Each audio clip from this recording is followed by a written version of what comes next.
como si fuesen de una raza distinta, a los arrogantes mineros, que se llamaban a gritos y se abrían paso reclamando el auxilio del alguacil, única autoridad que guardaba el orden del inmenso concurso, sin más arma que un mimbre blanco.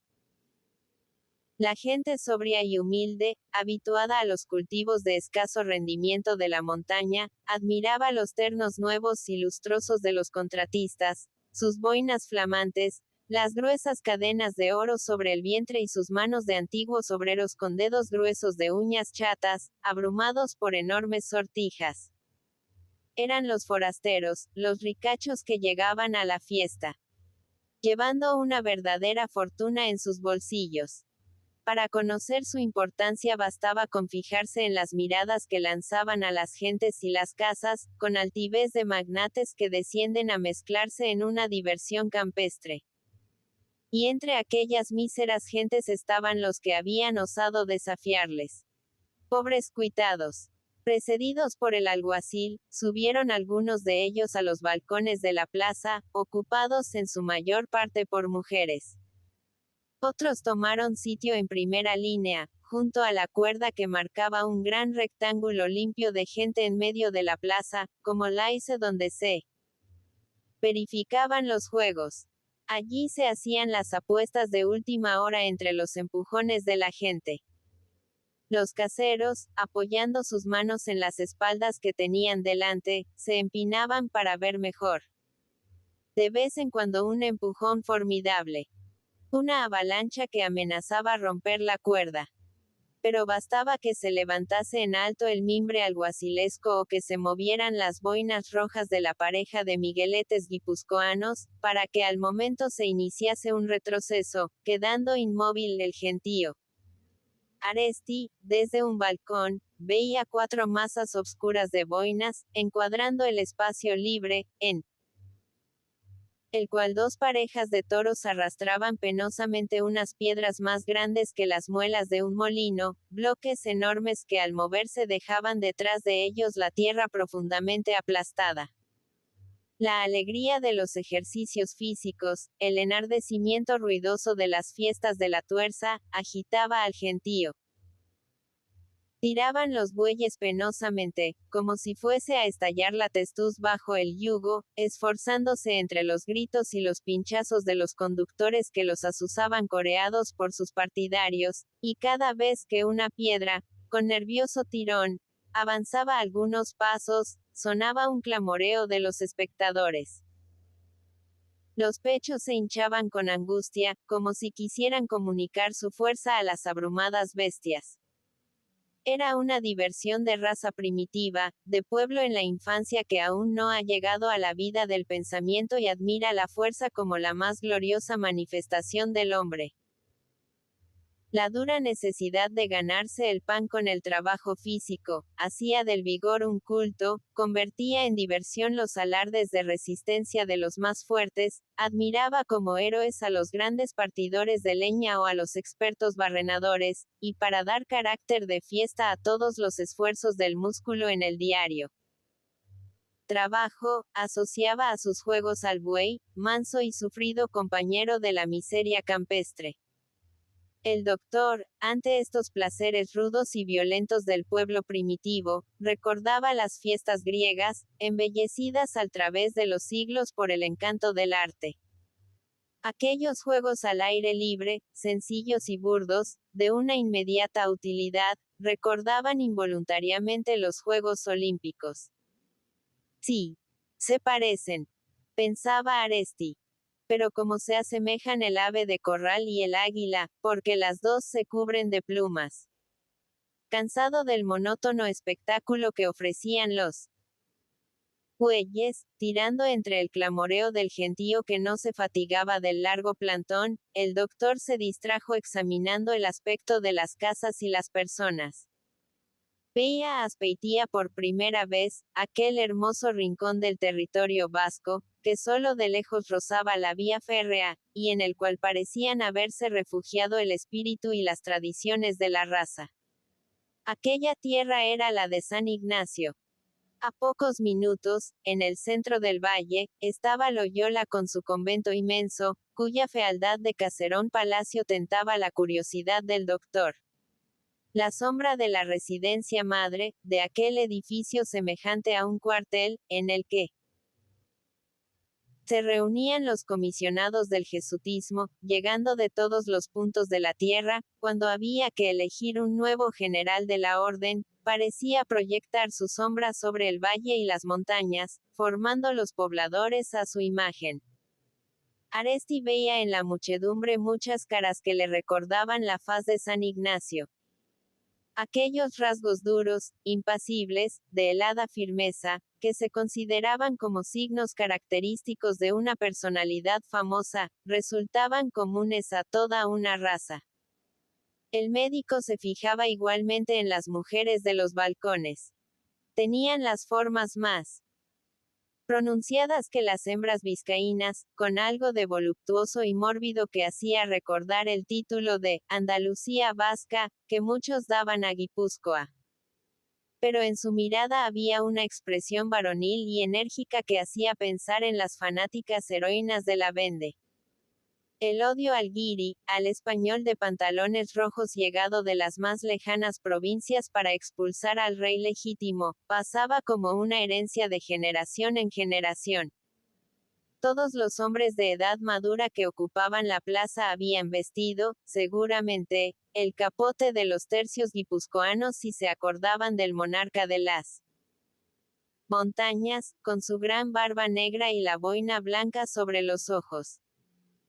Eibar, con la muchedumbre obrera de sus fábricas de armas, liberal y poco religiosa, estaba próxima, y, sin embargo, parecía al otro extremo del mundo, como si los montes que separaban ambas poblaciones fuesen infranqueables. Las casas de Azpeitía ostentaban en todas las puertas grandes placas del corazón de Jesús. Era el único signo exterior de religiosidad. Ni alardes de fe ni entusiasmos provocadores. Eso quedaba para los pueblos donde flaquea la devoción y la verdad divina tropieza con enemigos. En todo el valle parecía sobrevivir el espíritu religioso, tranquilo y confiado, de la Edad Media, la época que menos se preocupó de la fe, por lo mismo que aún no habían levantado la cabeza la duda y la impiedad. Mostrarse el espíritu de rebelión en una tierra que había pisado el bendito San Ignacio, era tan absurdo, tan inconcebible, que solo el suponerlo hubiera hecho reír a aquella gente taciturna, orgullosa de haber dado al mundo un santo de fama universal. Pasado mediodía, terminaron las pruebas de los bueyes y se desparramó el gentío por la población. Lo más interesante de la fiesta, las luchas de los aizcoralaris o partidores de leña y la apuesta de los barrenadores, quedaba para la tarde. Aresti y sus amigos comieron en el casino del pueblo, alarmando a los del país con los taponazos del champagne y la exhibición de las carteras repletas de billetes que arrojaban sobre las mesas con afectado desprecio. Llegaban nuevas gentes por todos los caminos, atraídas por la fama de la gran apuesta de la tarde. Aresti había salido a la calle huyendo de la atmósfera posada del casino, cargada de gritos y nubes de tabaco.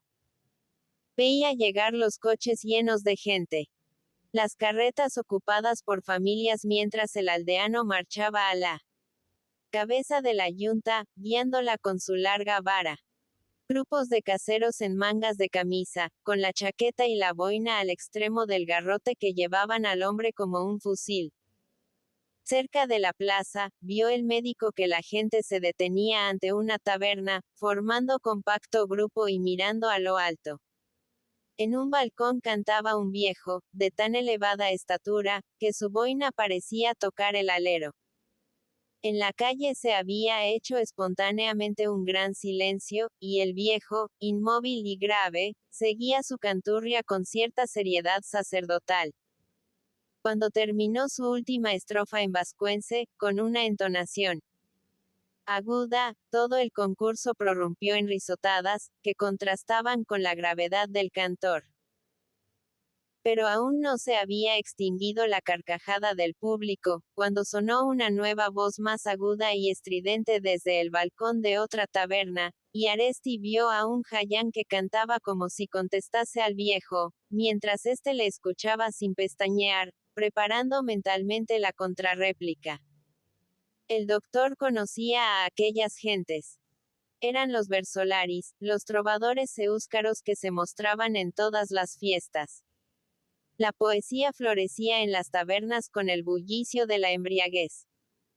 Eran rudos campesinos que no sabían leer, pero que mostraban cierto ingenio y una gran facilidad de improvisación.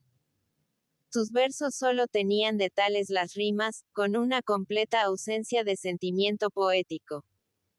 Lo que la muchedumbre admiraba en ellos era el ingenio satírico, lo grotesco del chiste y, sobre todo, la facilidad en la respuesta. En estas batallas de viva voz, un versolari iniciaba el tema, seguro de que al momento surgiría la contestación de sus rivales.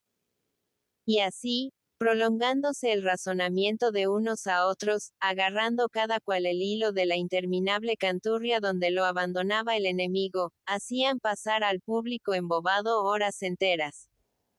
Estos vagabundos se mantenían de sus versos, y en plena vida rural, llevaban la existencia independiente de fiera miseria y alegre parasitismo de los artistas de la bohemia en las grandes ciudades. Aresti admiraba la sencilla fe de aquel pueblo niño que reía las gracias de los versolaris y admiraba sus chistes inocentes, incapaces de producir la más leve impresión en un hombre de la ciudad. En esta sana alegría encontraba el médico la gravedad del hombre del campo, su alma sobria a la que basta la más insignificante broma para alegrarse. Eran espíritus nuevos, eternamente infantiles que al ponerse en movimiento, divertíanse con cualquier cosa. Sabían que los versolaris eran graciosos por tradición y esto bastaba para que todos rieran aún antes de comprender sus palabras. El doctor observaba una vez más el carácter de la poesía entre los hombres del campo. La naturaleza estaba ausente casi siempre de los versos populares. Las estrofas campesinas, cantan guerras y amores, la tristeza de la partida y la alegría del retorno, celos y desesperación, o se ejercen en la burla de los convecinos. Pero nunca describen la belleza de los campos, o la majestuosa serenidad que desciende del cielo.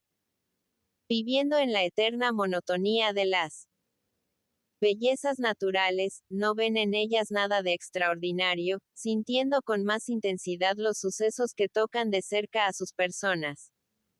Tal vez son ciegos para la hermosura de la tierra, condenados a luchar con ella eternamente, a vencerla y violarla para sacar de sus entrañas el sustento.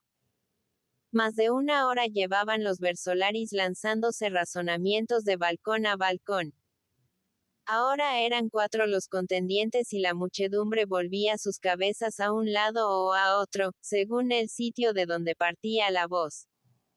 Todos los trovadores recibían como popular homenaje las carcajadas del público, pero el que parecía triunfar era un viejo desdentado y de cara maliciosa, sacristán de una anteiglesia de Vizcaya que tenía gran renombre por el atrevimiento de sus chistes.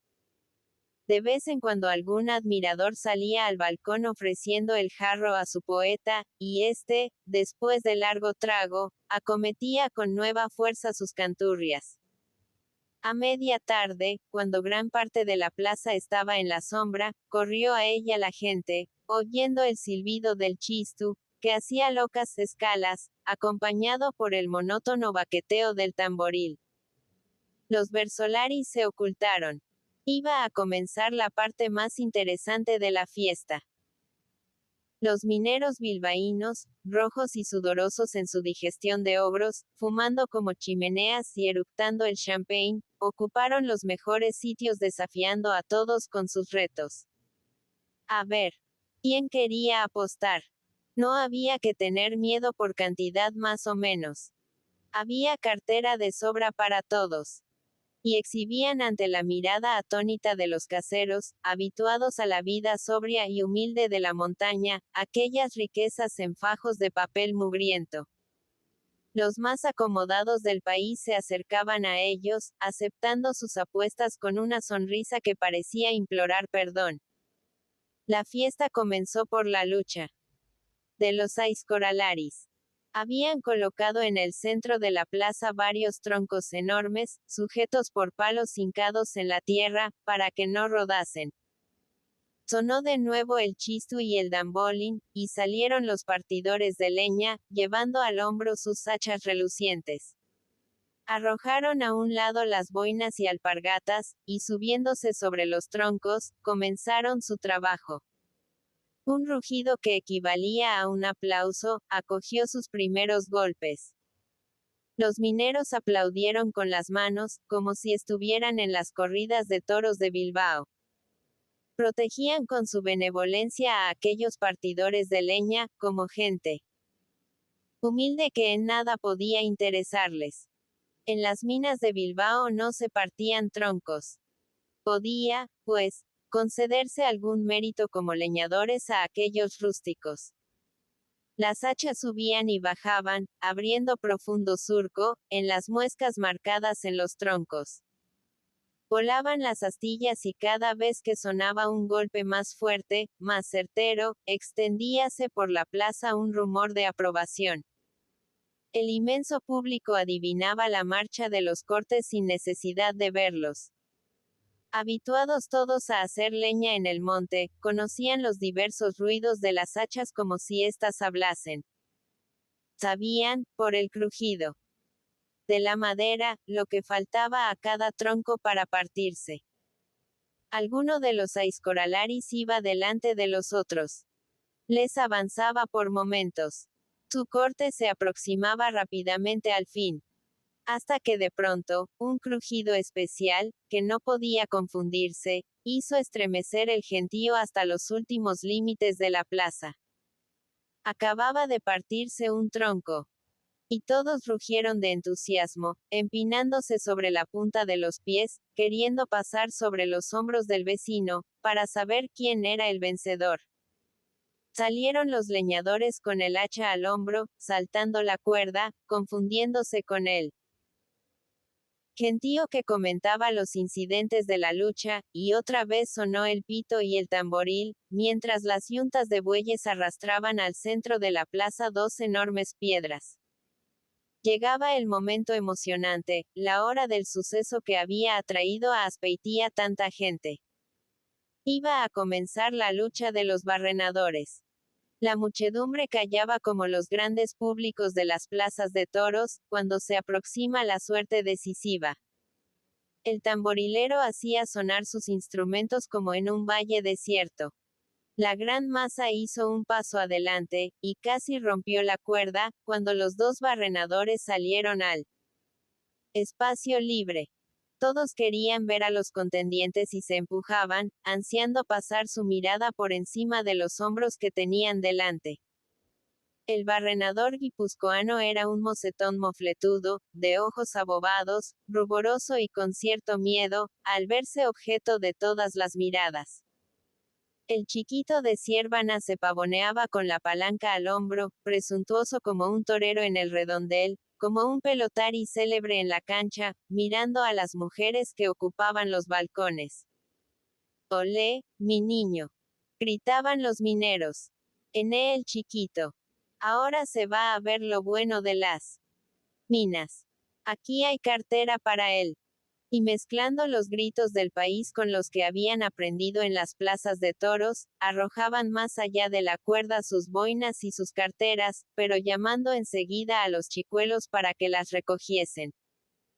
El chiquito sonreía bajo la ovación tumultuosa de sus protectores, viendo al mismo tiempo una señal de su triunfo en el gesto taciturno y miedoso de su contrincante y en la ansiedad silenciosa de todos los del país, que apostaban por el guipuzcoano.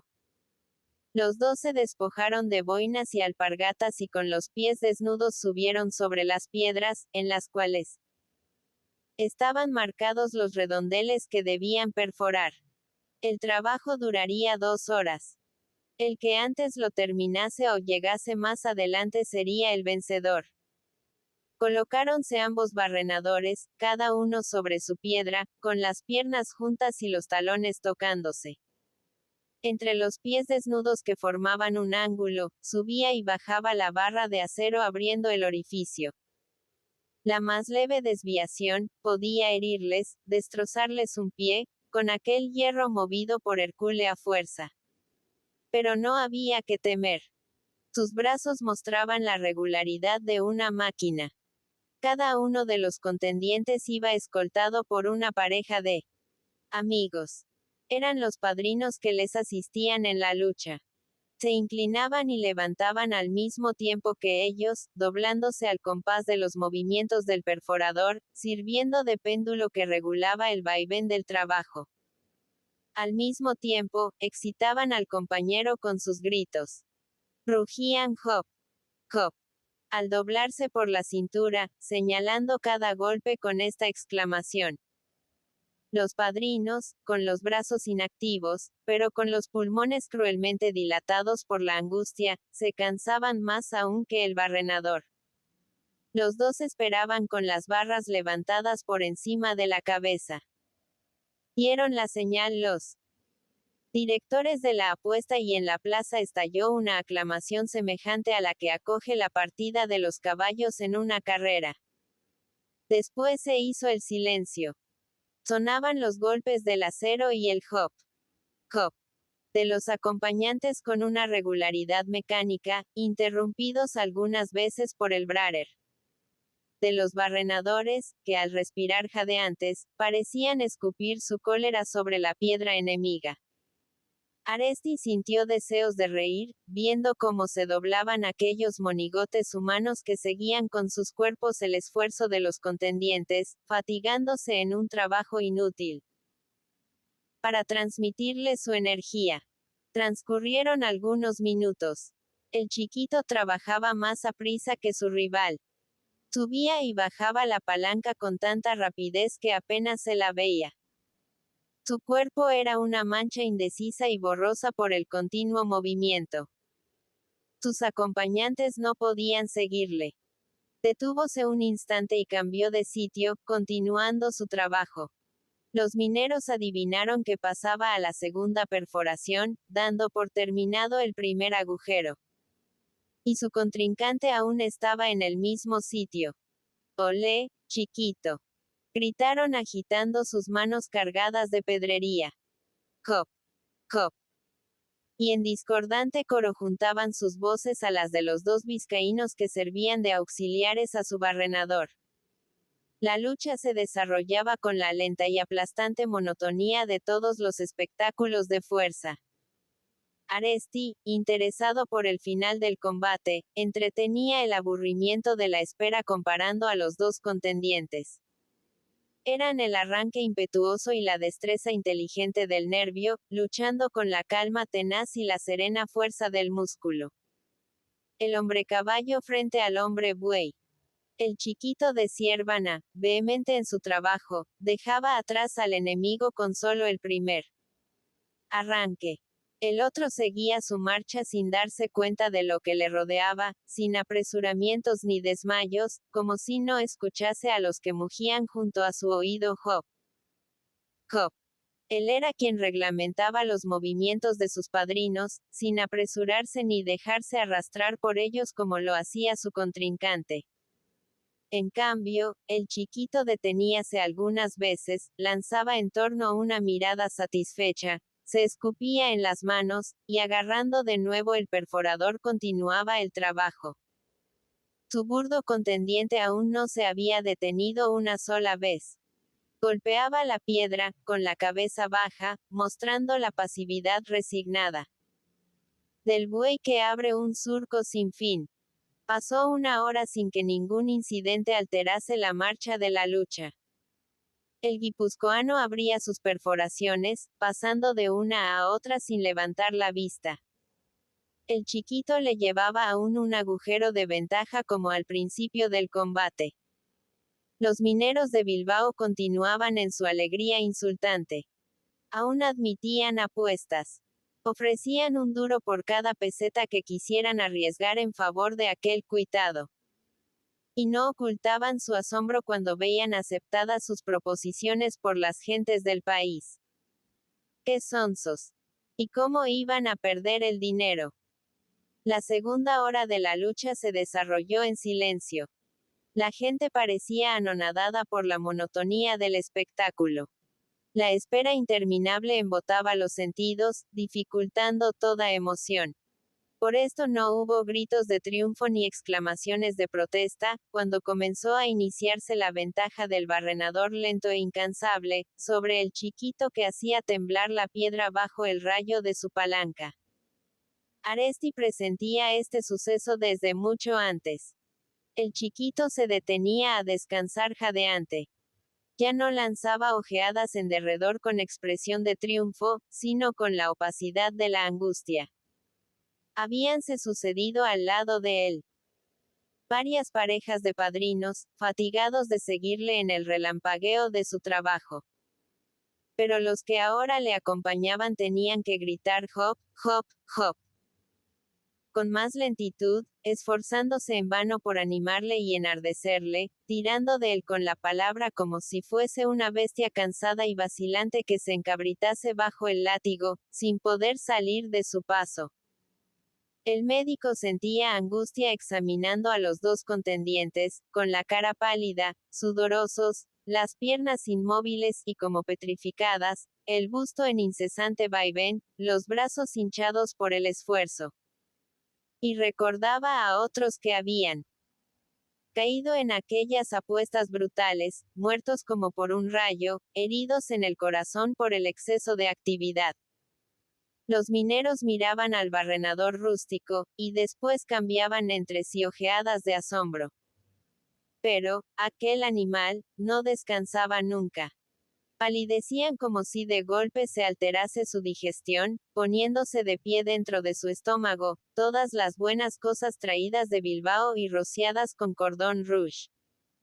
Presentían la posibilidad de la derrota. Parecían olerla en el silencio que pesaba sobre la plaza, en la misma gravedad de sus enemigos. Algunos más enérgicos se revolvían contra la posibilidad del fracaso. Venir de tan lejos, para que se burlasen de ellos unos pobretones. Renacía su avaricia de antiguos miserables, que turbaba muchas veces con detalles de ruindad sus alardes de ostentación. Habían apostado más de 80.000 duros, e iban a dejarlos entre las uñas llenas de tierra de aquella gente. Cristo. Cómo se reirían de los mineros. Los más furiosos saltaron la cuerda, y haciendo retirarse a los acompañantes del chiquito, se colocaban a ambos lados quitándose las chaquetas y las boinas. Se doblaban en incesante vaivén, a pesar de su corpulencia. Mugían hop, hop. Con toda la fuerza de sus pulmones, como si con sus gritos pudieran hacer entrar más adentro la palanca del barrenador. El chiquito cobraba nuevas fuerzas al ver junto a él a sus protectores, y partía en una carrera loca de furiosos golpes, espoleado por nerviosa energía. Pero el cansancio de los músculos tornaba a imponerse, y el acero sonaba quejumbroso en la piedra, sin avanzar gran cosa. Arrea, ladrón. Mugían sus ricos padrinos. Fuerza. Porrones. Me caso con tu madre. Y de este modo iban intercalando en el continuo. Hop, hop. Toda clase de interjecciones amenazantes, de monstruosos juramentos que hacían encabritarse al barrenador como si recibiese un latigazo, para caer de nuevo en el desaliento. Faltaban pocos minutos para terminar la apuesta. El chiquito estaba en la mitad de un agujero y aún le faltaba abrir otro. Su contendiente había comenzado el último sin apresurarse y sin descansar, lanzando en torno una mirada triste de buey fatigado que contempla el horizonte con el deseo de que se oculte pronto el sol, para volver al establo.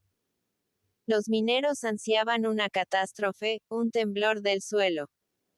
Algo que les permitiese huir de allí, sin encontrarse con los ojos de aquellas gentes. El silencio con que acogían su victoria molestábales más aún que los gritos irónicos de algunos forasteros, que parodiaban la fanfarronería de los bilbaínos, ofreciendo un duro por un real, en favor del guipuzcoano. Terminó la lucha sin la explosión de entusiasmo que esperaba Aresti. El gentío se abalanzó sobre el vencedor que miraba en torno de él con ojos de idiota y se dejaba arrastrar inerte y sin fuerzas hacia una taberna próxima. Buscó el doctor a sus compañeros y no vio a ninguno. Habían desaparecido como evaporados por la derrota. Fuese en busca de ellos y encontró a muchos en la puerta del casino subiendo a los coches, con el deseo de huir de allí cuanto antes, como si el suelo les quemase las plantas. En el desorden de la fuga parecían marchar a tientas, sin fijarse en él. Dentro del casino encontró al chiquito tendido en una banqueta, envuelto en una manta, sudoroso y pálido, con el aspecto de un niño poseído de terror. Frente a él, aún lanzaban sus últimas maldiciones algunos de las minas. ¿Qué dice usted de esto, doctor? Preguntaron a Aresti. Con desesperación. Y el médico sonrió, levantando los hombros. Era de esperar. Habían civilizado demasiado a su ídolo. Lo habían hecho conocer el champagne, le habían arrancado de su barbarie primitiva y al encontrarse con otro de su clase, recién salido de la cantera, forzosamente había de ser el vencido. Todos ellos sentían la necesidad de insultarlo antes de irse. De buena gana hubieran golpeado aquel paquete inerte que sollozaba encogido en la banqueta. Le echaban en cara el vino y los manjares con que le habían atiborrado a todas horas. Oyes, ladrón, lo que dice él. Doctor. Tu afición al champagne. Estarías borracho y por eso nos has hecho perder, cochino. 80.000 duros, te enteras, sin vergüenza. Más de 80.000 duros hemos perdido por tu culpa. Por allá no vuelvas. Te mataremos a patadas si apareces en las minas. Cada cual se alejaba, después de desahogar su cólera, con la precipitación loca de la fuga, sin preocuparse de los compañeros, sin acordarse de invitar al doctor, con el egoísmo de la derrota que borra toda amistad. El infeliz barrenador, al verse solo con Aresti rompió a llorar. Don Luis. Don Luis. Y su voz tenía el mismo acento de súplica infantil que los lamentos de los mineros cuando veían aproximarse el doctor a las camas del hospital. Todo lo había perdido en un instante. Adiós comilonas y agasajos, el trato con los ricos, todo lo que le hacía ser mirado con envidia por sus antiguos compañeros cuando se dignaba subir a las canteras acompañando a los contratistas. Era un héroe, un ídolo y volvía de pronto a ser un trabajador. Menos aún, pues no encontraría un puesto en las minas. Si volvía allá serían capaces de matarlo. Le aterraban como un remordimiento las grandes cantidades que había hecho perder a los señores. Me iré. Gemía. ¿Cómo se burlarán ahora de mí? Me embarcaré en el primer barco que salga para América. Un grupo de gente del pueblo le interrumpió. Venían para llevarse al chiquito. Querían agasajarlo con la generosidad que da la victoria. No debía entristecerse. Ya habían visto todos que era un gran barrenador. Otra vez ganaría él. Además, la cuestión había sido con aquellos señores tan fanfarrones. Él no era más que un mandado. Su contrincante le esperaba en la taberna, para beber juntos como buenos camaradas. Y se lo llevaron, rodeándolo respetuosamente, como un testimonio de su gloria, con los mismos honores que una bandera cogida al enemigo. Aresti volvió a la plaza. Comenzaba a oscurecer. La gente se había esparcido por las calles inmediatas, agolpándose a las puertas de las tabernas. Los versolaris, cada vez más ebrios, espoleados por el gran suceso, improvisaban a rienda suelta, cantando el triunfo de los de la tierra, con alusiones a los ricos de las minas, que provocaban el regocijo de los aldeanos. Iban alejándose en sus carreras las familias de los caseros. Los grupos de campesinos bebían el último trago con los del pueblo, antes de emprender la marcha. Deseosos de relatar los incidentes de la famosa lucha durante la velada en la cacería. En la plaza sonaban el pito y el tamboril con cadencias de baile. Se había reunido toda la gente joven para celebrar la victoria con un aurrescu, la gran danza vasca que tenía algo de rito primitivo. Un ágil bailarín que era el conductor del aurrescu lo iniciaba con el paso solemne de la invitación.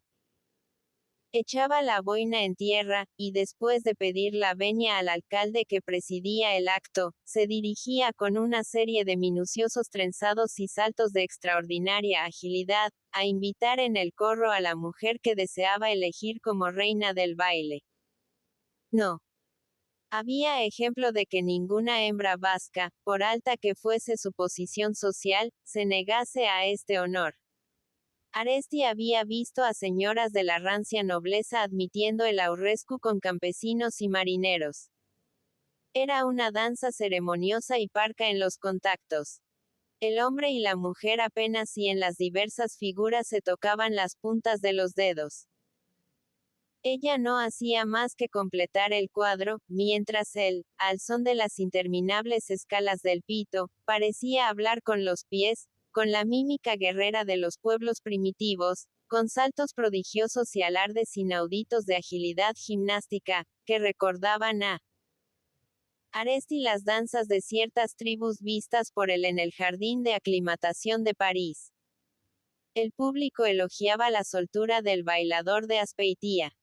Un viejo casero hablaba a sus amigos en vascuence a espaldas del doctor. Aquel aurrescu no le llamaba la atención. Él los había visto danzados por reyes en los buenos tiempos de la guerra. Y recordaba cierto aurrescu bailado por don Carlos en Durango, en un convento de monjas, sin pecado para nadie, por ser la danza vascongada la más honesta del mundo. Aresti, al cerrar la noche, buscó refugio en un fondín que servía de alojamiento a muchos que iban al santuario de Loyola. Él sentía también el deseo de visitar en la mañana siguiente aquel convento, como una curiosidad que le resarciría de su viaje. Después estaba seguro de encontrar en el tren de Bilbao a muchos de sus compañeros que habrían ido a pernoctar en Azcoitia, en Eibar y en otros pueblos, huyendo del lugar de la derrota. El doctor pasó la noche en un cuarto de paredes enjalbegadas cubiertas de estampas de santos, y con un crucifijo sobre la cama. La hospedería era como una antesala del convento. A las 6 de la mañana salió del pueblo, siguiendo el camino recto que atravesaba con geométrica rigidez el valle de Loyola. Había caído durante la noche una suave lluvia de verano, refrescando los campos y limpiando de polvo los caminos. Las altas montañas estaban encaperuzadas de niebla, dejando ver en sus pendientes, por entre los rasguños del vapor, la nota blanca de los caseríos y las manchas cobrizas de los robledales. Los rebaños se esparcían por las faldas marcándose sobre el verde fondo, como enormes piedras blancas, las ovejas de gruesos vellones. A lo lejos, sonaba el chirrido de invisibles carretas. Aresti llegó al monasterio a las 7. Su aspecto monumental y aparatoso, su fealdad solemne, contrastaban con la soledad y el silencio de los campos. Los gorriones perseguíanse en la doble escalinata de la iglesia, y revolando de ciprés en ciprés, iban a posarse sobre la estatua de mármol de San Ignacio.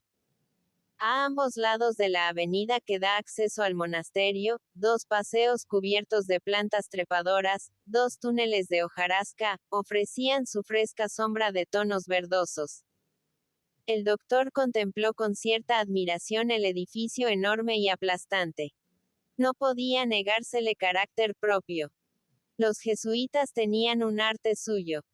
El de la ostentación y la carencia de gusto. No había obra arquitectónica de su propiedad que no la marcasen con su sello, como si quisieran ser conocidos de lejos. La fachada de la iglesia, que ocupaba el centro del monasterio, era toda de piedra.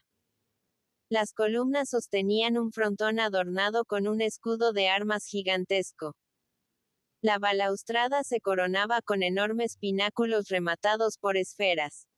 Detrás escalaba el espacio la cúpula del templo, de un gris de globo hinchado, rematada igualmente por pináculos y bolas, lo que la daba cierto aspecto de pagoda chinesca. A ambos lados de la iglesia, extendíanse las dos alas del monasterio, de rojo ladrillo, con triple fila de ventanas. Dos cuerpos de edificación, enormes, sin ningún signo religioso. El monasterio, desprovisto de la cúpula, hubiese parecido un cuartel del siglo XVIII. A un lado extendía su corriente el río Urola, pasando bajo un puente metálico. Al otro se alzaba una gran casa con soportales, de aspecto lujoso, en la que estaba el hotel para los ricos que llegaban a hacer ejercicios espirituales y no podían pernoctar en el monasterio. Aresti entró en la iglesia. Una rotonda de clara luz, cubierta de mármoles de vivos colores. El templo risueño y bonito. Los altares eran hermosos, como los platos montados de un banquete. Mármoles de color de caramelo, de color de miel, de suave fresa, de un verde de fruta escarchada, de una blancura tierna de merengue. Sentíase el deseo de morder aquella piedra, pulida como un espejo, que daba a los ojos una sensación de dulzura. Las imágenes eran sonrientes, charoladas y bonitas, como si hubiesen salido de un escaparate de confitería. Los segmentos de la cúpula estaban ocupados por grandes escudos de las naciones donde la orden ignaciana había adquirido más arraigo. Las provincias de la compañía, como ella las llamaba en su ensueño de dominación universal. El doctor abandonó la iglesia después de haber distraído con su presencia a algunas señoras vestidas de negro, que rezaban arrodilladas ante el altar mayor. Debían ser huéspedas del hotel, devotas de distinción, venidas de muy lejos, para hacer los ejercicios en la casa del santo. En el atrio, un mendigo se le aproximó, con esa solicitud de todos los parásitos que viven a la sombra de un monumento frecuentado por viajeros. De una barraca, situada junto a la escalinata, en la que se vendían fotografías y objetos piadosos. Salieron corriendo dos chicuelas para ofrecerse igualmente. El señor deseaba ver la casa de San Ignacio. Se indignó el mendigo ante esta concurrencia. Largo de allí. No tenían bastante con lo que robaban, vendiendo retratos y rosarios. Y él fue quien guió al médico, por un ancho corredor que conducía a un patio descubierto. Allí estaba la portería. Tiró de una cadena, sonó una campana oculta, se abrió un ventanillo, y el mendigo, después de hablar por él, se dispuso a retirarse, extendiendo la mano para recoger unas cuantas piezas de cobre. Ahora mismo saldrá él. Hermano. Pasó el doctor mucho tiempo en el patio, cuyas baldosas conservaban el agua de la lluvia nocturna. Todo un lado lo ocupaba la fachada de la antigua casa de San Ignacio. Al agrandarse el monasterio, había abarcado en sus nuevas construcciones al viejo castillete de Loyola, dejándolo dentro de su recinto, pegado a la nueva edificación.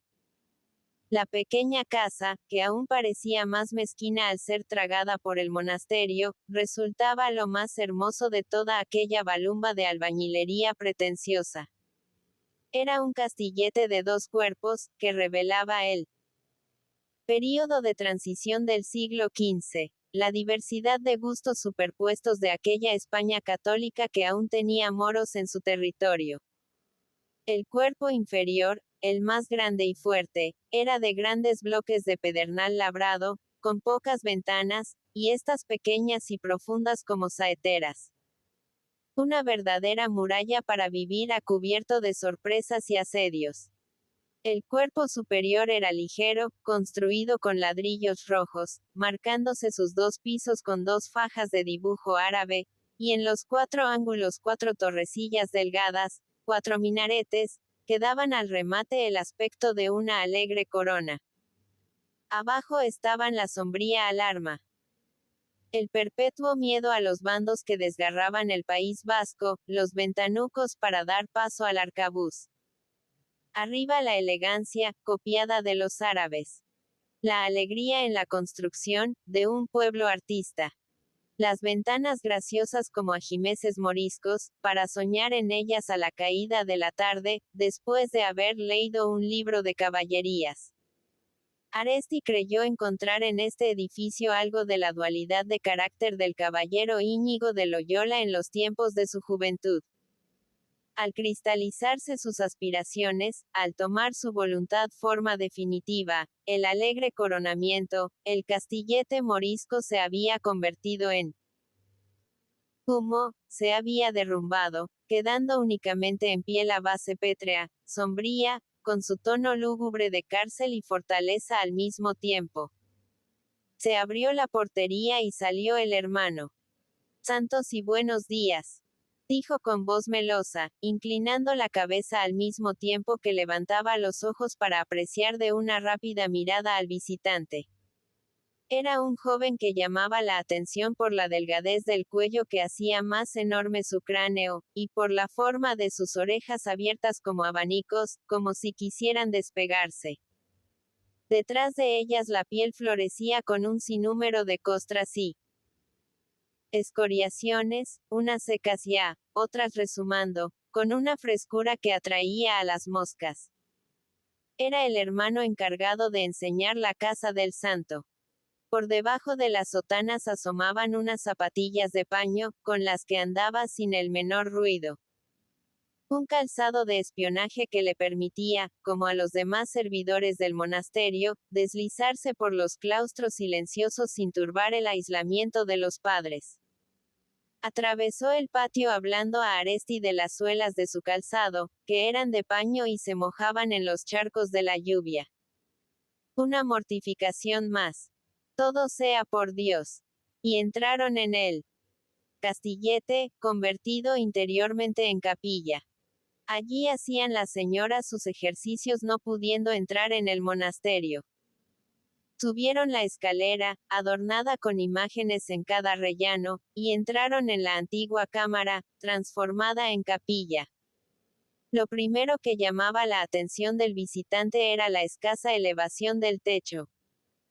Podía tocarse con la mano, parecía que iba a aplastar con la pesadez de su grueso artesonado, todo cubierto de oro, con florones en sus profundos encuadramientos. El hermano explicaba con cierto orgullo el origen de los cuadros y las telas que adornaban las paredes. Eran regalos de princesas y reinas. Testimonios de agradecimiento, de las altas conciencias sometidas a la compañía. En el fondo estaba el altar, y en su parte baja, detrás de un vidrio, admiraban los devotos un verdadero interior de museo de figuras de cera.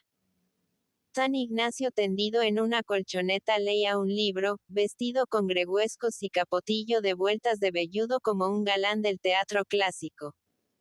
Una batería oculta de luces eléctricas iluminaba esta exhibición de feria. El hermano no podía ocultar su admiración cada vez que explicaba el significado de esta parte del altar, no obstante los años que llevaba enseñándola a los forasteros. Aquella figura de cera era de don Íñigo de Loyola, cuando aún no pensaba en ser San Ignacio ni en fundar la orden. Le representaba herido, con la pierna atravesada de un arcabuzazo en el sitio de Pamplona y leyendo la historia de la Virgen, que fue el punto de partida de su conversión. Con voz de Cicerone convencido, el hermano explicaba a Aresti la historia del santo. Dios le llamó a su gracia cuando estaba convaleciente, y se olvidó de todo, a pesar de que era un caballero muy galán y mundano porque nuestro santo Padre San Ignacio era militar, ¿sabe usted? Militar. Y esta palabra tomaba en boca del lego un tono de admiración y respeto. El pobre hombre, canijo y encogido, adoraba la fuerza, la arrogancia, los uniformes vistosos, y al recordar que el iniciador de la orden había sido soldado, sonreía con cierta malicia, como si pensase en los devaneos y buenas fortunas de los hombres de guerra, de las cuales alguna habría tocado al santo, cuando aún no pensaba en serlo. Le llenaba de orgullo la nobleza y el carácter caballeresco de la juventud del fundador, pensando en las otras órdenes, que no tenían entre sus iniciadores más que eremitas miserables, santos piojosos, salidos de las últimas capas sociales. Mientras hablaba el hermano, el doctor, mirando el monigote de cera, tendido en la colchoneta, pensaba en el hombre sombrío, en el vasco de carácter complicado, que llenó el mundo con su nombre, siendo cada período de su vida una contradicción violenta. Primero, el soldado presuntuoso y elegante, martirizando y amputando su cuerpo por parecer bello, y perder la rudeza propia de su país. Después, al convencerse de que en la vida mundana sus triunfos han terminado, el fanatismo de la raza, que surge con toda la fuerza de una voluntad poderosa. Entonces le trastorna la locura de la santidad. Es humilde y fiero al mismo tiempo, se convierte en matón de la Virgen, queriendo dar de puñaladas a un morisco que blasfema de ella, y poco después se deja apedrear por los chicuelos de Salamanca, que le toman por un demente, viendo sus piadosas extravagancias, remedo de las de San Francisco de Asís. Pero la dulzura poética del solitario de la Umbría, su santidad soñadora, no cabe en el carácter positivo y práctico de un vasco. Ya que se dedica a Dios, ha de ser con un objeto terrenal e inmediato. Bueno es ser santo, pero debe servir para algo que se vea y se toque. Los instintos de hombre de pelea renacen en él. Ve que la Iglesia combatida por la protesta luterana necesita un fuerte auxilio, y lleva a la religión la disciplina del campamento, fundando, no una orden, sino una compañía, organizando un ejército negro que ofrece a los papas, formando los soldados en el molde de su férrea voluntad, sin afectos de familia, sin pensamiento propio, con la rigidez de los autómatas, con esa insensibilidad que hace invencible. El asceta se convierte en caudillo y en esta tercera parte de su vida, el vagabundo apedreado por la chiquillería. Toma aires de vice-papa, se hace llamar general por los suyos, reside en Roma entre los príncipes, interviniendo en las complicadas intrigas europeas, y muere satisfecho de su poder y de haber salvado momentáneamente al catolicismo conservándole los pueblos latinos. Aresti admiraba a Íñigo de Loyola como un ejemplar acabado de su raza, incapaz de ilusionarse por largo tiempo en cosas inmateriales, sacando instintivamente el poder y la riqueza de la santidad ascética, por la que habían pasado tantos otros con el cuerpo atormentado por la penitencia, comidos de parásitos, sin otra fortuna que la soga ceñida a los riñones. Había sido un admirable comerciante de la religión. Un talento práctico surgido a tiempo para salvar la tienda de Roma amenazada de quiebra, ordenando sus negocios, dándoles nuevo rumbo y fundando su compañía, aquel disciplinado cuerpo de comisionistas del catolicismo que viajaban por toda la tierra, explotando las pasiones y las debilidades humanas, para la mayor gloria de su Dios. El hermano sacó al médico de su ensimismamiento, enseñándole la parte superior del altar. En un relicario de oro estaba el corazón del santo. Era lo único que allí conservaban del fundador. El cuerpo, como sabía todo el mundo, estaba depositado en el Jesús de Roma. Sí, lo conozco. Lo he visto, dijo Aresti. Sin saber por qué, sintió la necesidad de deslumbrar con un embuste al simple lego, el cual parecía convencido de que la humanidad entera se interesaba por las cosas de la orden, sin que ni un solo hombre ignorase dónde estaba el cuerpo de San Ignacio. Ah, el Señor ha estado en Roma. exclamó el hermano mirándolo con cierta admiración, como si de repente creciese ante sus ojos.